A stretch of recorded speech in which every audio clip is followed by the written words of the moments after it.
gostaria de fazer uma denúncia. Qual é o meu direito como consumidora? A gente está precisando de ajuda.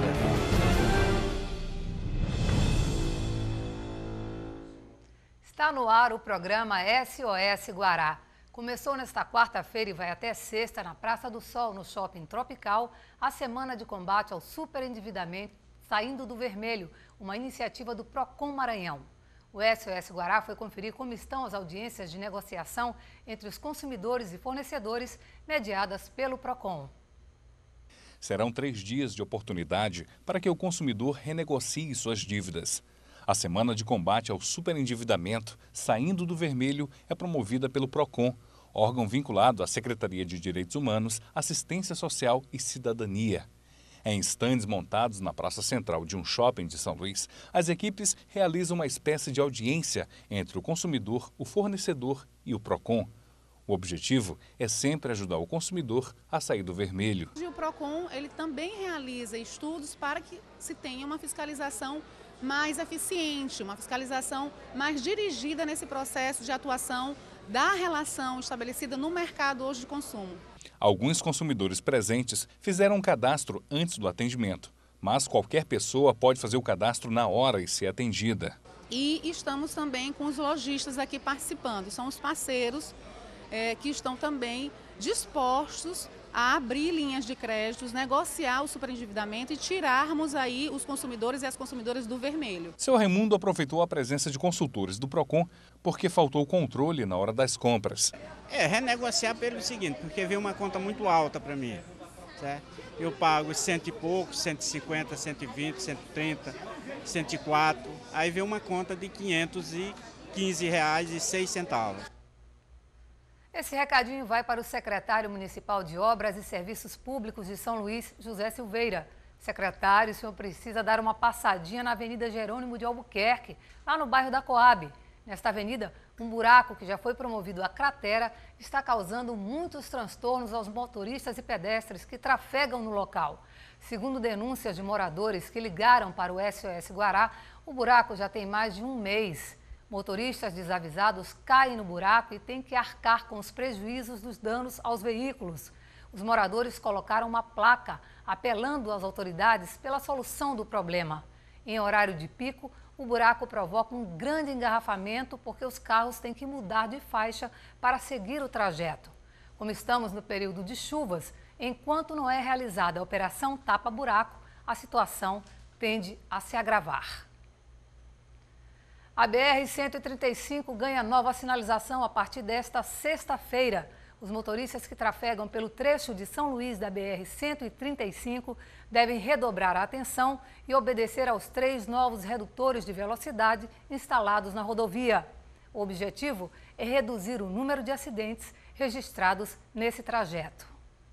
Soluções encontradas pelo DENIT para diminuir o número de acidentes na rodovia está a implantação de redutores e a alta velocidade é um dos principais motivos de acidentes na BR-135. Na madrugada desta terça-feira, uma colisão entre um ônibus de viagem intermunicipal e uma ambulância do SAMU que transportava socorristas para Bacabal deixou alguns feridos no quilômetro 170. No nosso trabalho aqui dentro do DENIT, a gente tem procurado instalar equipamentos, que é através do Plano Nacional de Controle de Velocidade, para controlar esse abuso de velocidade, que é um dos causadores de acidente, E assim, não poderia te dizer agora quais são os pontos principais, mas principalmente ali a BR-135, nesse trecho até Miranda, que é onde o DENIT inclusive está providenciando a duplicação, é um dos pontos mais perigosos aqui no nosso estado. No trecho entre Miranda e São Luís, a previsão é a de que sejam instalados 37 redutores no prazo de 90 dias. Na capital, 3 aparelhos vão funcionar a partir desta sexta-feira. Ali no trecho do Anjo da Guarda, próximo a um centro ambiental da Vale, E nós temos também ali próximo a MPX, nós estamos instalando um outro, e também próximo ao terminal de carga da Vale do Rio Doce. Vamos ao intervalo e voltamos em instantes.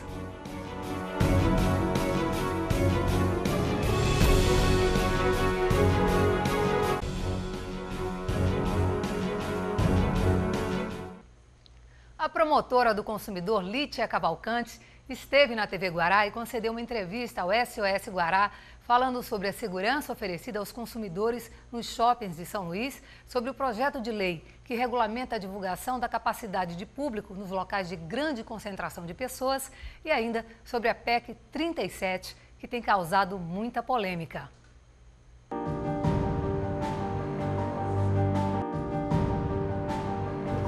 No caso dos shoppings, considerando todos os fatos que houve no ano passado e esse ano com o RioAnil, nós estamos começando um trabalho em locais de aglomeração de público com os shoppings. Então, a partir de segunda-feira de manhã, todos os parceiros, irão os parceiros de Vigilância Sanitária, CREA, Ministério Público e PROCON para os shoppings. A gente vai fazer um pente fino em tudo com o Corpo de Bombeiros, né? Exatamente para poder dar essa garantia de dizer assim 100% seguro. Porque, por enquanto, eu ainda não tenho assim dentro do meu coração dizer assim, à vontade que tá seguro, eu não posso dizer. Eu quero primeiro que, depois de tudo que aconteceu, desabamento de teto, que houve interdição por conta do desabamento, mas a gente não analisou o resto do shopping, o caso da Sá Cavalcante, que não cumpriu o que tinha de ser cumprido. Então, eles estão brincando demais. Não falo nem do caso do RioAnil, que o RioAnil me pareceu que foi bem tranquilo, porque a gente interditou, não houve discussão, eles aceitaram, né? Eu achei uma postura super ética, porque eles perceberam que tinham de fazer, fizeram, né? E nós desinterditamos. Então, me pareceu que talvez por ser empresa daqui, não sei, foi mais rápido. Agora, no caso da Sá Cavalcante, há uma resistência. Então, a gente agora vai partir para, se houver irregularidade, essa irregularidade seja no risco ao consumidor, haverá interdição imediata. Isso daí para todos os locais, não só shopping, todos os locais que nós vamos vistoriar.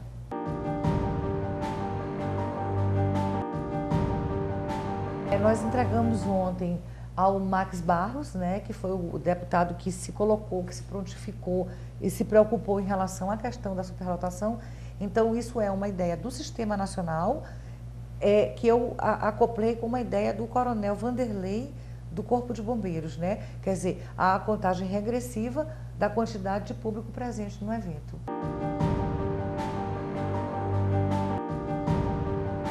Eu acho a PEC 37 uma PEC desnecessária, porque no momento que você quer retirar uma atribuição do poder do Ministério Público, você não vai fortalecer a polícia. Outra coisa, eu acho que deveria haver uma visão mais macro, né? Eu, por exemplo, quanto mais órgãos eu agregar em torno do consumidor, mais forte o consumidor vai ficar, a defesa do consumidor. O que a PEC 37 propõe? A retirada do poder do Ministério Público de investigação. Acontece que nós não queremos abrir inquérito, não queremos. O que nós queremos, em situações em que a polícia, por não ter as prerrogativas constitucionais da magistratura e do Ministério Público, principalmente na movibilidade, a gente tem esse poder de investigar. Então, quer dizer, a gente investigaria em casos em que a polícia não tivesse em condições, como já aconteceu pessoalmente comigo. Quando eu estive em Caxias, que a gente investigou a prostituição infantil, eu percebi que a polícia, apesar de querer investigar, tinha toda uma restrição, porque não tem na movibilidade. Então, ao invés do deputado buscar essa PEC 37, que é uma PEC desnecessária, no meu modo de ver, porque a polícia e o Ministério Público, elas têm que andar juntas, né? Porque a sociedade ganha com isso. Na verdade, o que ele deveria buscar era as prerrogativas, inclusive paridade de vencimento entre juízes, promotores e delegados e defensores. Era isso que deveria ser buscado e não uma PEC dessa. Os enfermeiros e técnicos em enfermagem da Santa Casa de Misericórdia, um dos maiores hospitais públicos de São Luís, decidiram entrar em greve por tempo indeterminado. A paralisação começou na quarta-feira e na manhã desta quinta-feira, os grevistas fizeram uma manifestação em frente ao hospital. A categoria reivindica o pagamento dos salários atrasados, recebimento de férias, recolhimento do FGTS, fornecimento de vale-transporte, repasse do SUS e melhorias nas condições de trabalho. Apenas 30% dos enfermeiros estão trabalhando como determina a lei que regulamenta serviços essenciais. Com a greve dos enfermeiros e técnicos em enfermagem, os médicos da Santa Casa foram obrigados a parar suas atividades. E sem os serviços da enfermagem, não são realizados atendimentos ambulatoriais e algumas cirurgias foram adiadas. Funcionários da Santa Casa de Misericórdia em um momento de greve na porta do hospital. Uma paralisação semelhante a esta aconteceu em junho do ano passado. Como da outra vez, os motivos agora são os mesmos. Os salários de janeiro e fevereiro estão atrasados. O pagamento do Vale Transporte também não é pago desde o início do ano. A maioria não sabe o que é férias há mais de 3 anos. Eles também constataram que a administração da Santa Casa não recolhe o FGTS e o INSS há muito tempo.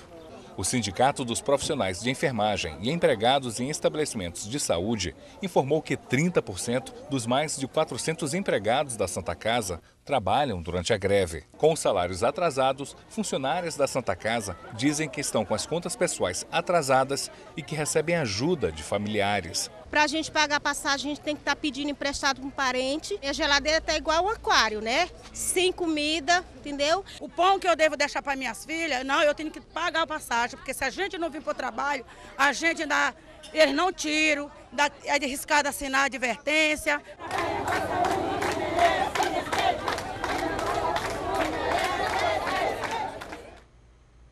A Prefeitura Municipal de São Luís divulgou uma nota esclarecendo que o atraso no repasse de recursos para a Santa Casa deve-se a pendências na atualização das certidões por parte do hospital referentes ao convênio firmado com a Secretaria Municipal de Saúde. Assim que a Santa Casa regularizar essas certidões, o repasse será liberado. Vamos ao intervalo e voltamos já já para falar mais sobre a greve da Santa Casa de Misericórdia. Instante só.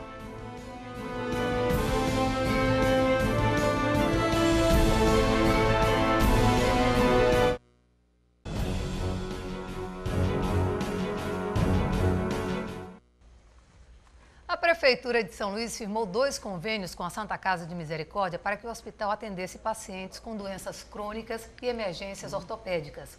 O valor dos convênios é de R$ 600 mil por mês. Porém, há 10 meses, a Prefeitura de São Luís não paga, totalizando um débito de R$ 6 milhões, segundo os grevistas.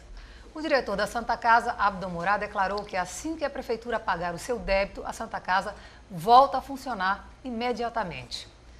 Para conversar conosco sobre a paralisação dos enfermeiros e técnicos em enfermagem da Santa Casa de Misericórdia, nós convidamos a presidente do Sindicato dos Profissionais de Enfermagem e Empregados em Estabelecimentos de Saúde do Estado do Maranhão, Dulce Sarmento. Prazer tê-la aqui. Prazer e obrigada. Começar explicando que isso, a greve, vem de um problema que vem se arrastando há algum tempo e que culminou com esse movimento. Explica como é que começou essa negociação, de onde é que vem tudo isso?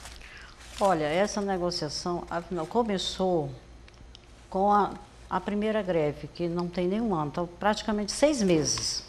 Em junho do ano passado, fizemos uma greve, os mesmos motivos: salários atrasados, férias, concessão de férias, vale transporte, INSS que é descontado e não é recolhido, FGTS, enfim.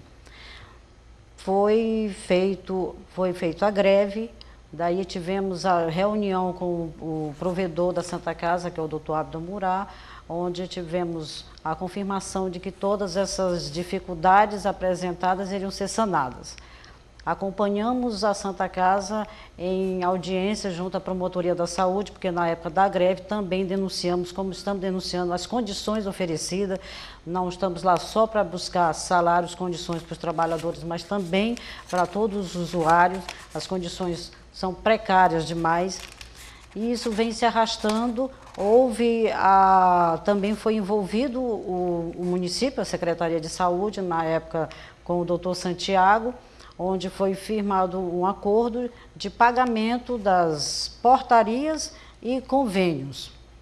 Só que isso, como você colocou, gera já 6 milhões, porque dessas portarias e desse convênio, na época, com os crônicos, que não acabou e não foram pagos. Daí vem gerando toda a dificuldade, porque a Santa Casa vive exclusivamente desse repasse do SUS. Não tem outra fonte de receita. Quantos funcionários estão nessa situação hoje de braços cruzados? Mais, olha, 360 funcionários. Há quanto tempo os salários estão atrasados? 2 meses. 2 meses já caminhando para o 3º mês. Caso não se resolva esse impasse desse repasse da Secretaria de Saúde via SUS para a Santa Casa. E qual é o posicionamento que vocês têm da Prefeitura Municipal de São Luís? Nenhuma. Atualmente, quando a greve começou ontem, sentamos com o provedor, onde ele que vem entrando em contato com o secretário o atual, doutor Vinícius, e que falou em repasses, né? E repasses esses que já estariam hoje, mas o que entrou foi só 28 mil, onde ele comprou os vales. Então, o Vale Transporte vocês conseguiram receber hoje? Exatamente, amenizou um pouco a situação, pelo menos no transporte desses funcionários. Mas aí esse dinheiro que era para estar hoje ainda não tem nada acreditado. E isso só tem gerado assim, mais desconfiança, mais desconforto. E nós vamos continuar, porque nós queremos que seja pago 2 meses. Se não pagar em 2 meses, então a greve não termina? Não termina, porque um mês não vai resolver o problema para de vocês. assalariado não vai, exatamente. Contas atrasadas, enfim, todo tipo de problema que é acarretado com essa falta de pagamento.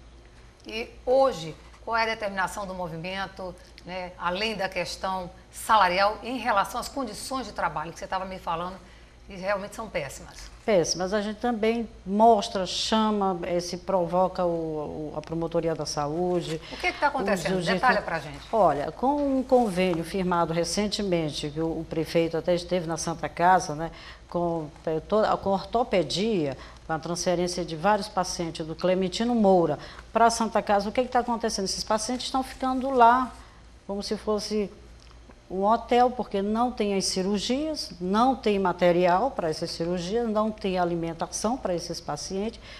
Agora estávamos saindo de lá e aí até interessante que eu disse, olha, teve uma revolta ali no Carandiru. A gente ficou, Carandiru é porque estão considerando lá o espaço da ortopedia, está gerando muito, porque esses pacientes estão, como se diz, já em situações já precárias, precisando fazer uma cirurgia e não tem como fazer essa cirurgia, então está gerando muito desconforto e isso vem trazendo sérios problemas para quem está constantemente com esses pacientes, que são os técnicos de enfermagem, o pessoal da limpeza, da nutrição, enfim, tem gerado muito desconforto. Com a falta dos enfermeiros e dos técnicos em enfermagem, os médicos também acabam não podendo trabalhar, né? O que parou e as cirurgias, muitas foram canceladas? Só as cirurgias já marcadas. Quando chega alguma, porque lá também funciona com maternidade, né? Não temos assim nenhum tipo de movimento que provoque paralisação nesse sentido. Pelo contrário, está sendo assim tudo com muita responsabilidade.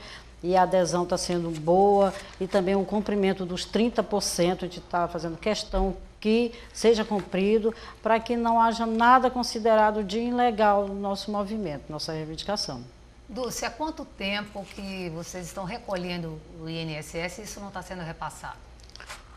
Olha, já há muito tempo. Isso porque a gente tem conhecimento há bastante tempo, acho que tem uns 5 anos que a Santa Casa vem atravessando esse problema que gerou essas certidões negativas de débito, que a Secretaria Municipal está cobrando agora. Alega isso aí. Então, se não tiver o entendimento, repasses para sanar isso aí, eu não sei como é que vai ficar a Santa Casa, porque ela não tem recursos de outro, ela não funciona com plano de saúde, com nada de área particular. Então, todo o recurso alencado ela vem proveniente do SUS. Se não houver aí uma gestão entre o secretário ou o prefeito e o provedor, a Santa Casa está fadada a fechar as portas. E é mais um hospital que a população, os usuários, não vai ter. E os trabalhadores também. É mais um posto de emprego que está fadado a fechar as portas, por falta de um olhar da gestão pública e de quem está lá dentro administrando. Ok, para encerrar então a nossa entrevista, eu gostaria que você fizesse um apelo ao prefeito de São Luís, Edivaldo Holanda Júnior, para que regularize essa situação e resolva esse problema o mais rápido possível. Exatamente. O que eu volto a pedir é que ele veja essa parte dessas certidões negativas de débito, que a Santa Casa precisa desses recursos. Se existe um débito da gestão anterior com a Santa Casa, das portarias e dos crônicos, então esse dinheiro tem que ser repassado para que a Santa Casa possa honrar com seus compromissos. E aí não tem o porquê a gestão que está lá, o provedor, dizer que não tem esses recursos para sanar todas essas dificuldades. E aí a gente com certeza vai ter uma Santa Casa funcionando, e um atendimento bom, se funciona, se os seus trabalhadores estão contemplados no seu pagamento, nas suas condições melhores. Claro que o usuário também vai ter um hospital funcionando bem para atendê-lo em todas as suas necessidades. Ok, obrigada pela sua participação. O SOS Guará fica por aqui e a gente se vê amanhã. Você já sabe, o programa começa às 19 horas e a reprise é às 6 da manhã. Para você sugerir pautas ou denunciar, ligue para nós, 3194-1980 ou mande um e-mail para sosguará@tvguará.com. Até amanhã.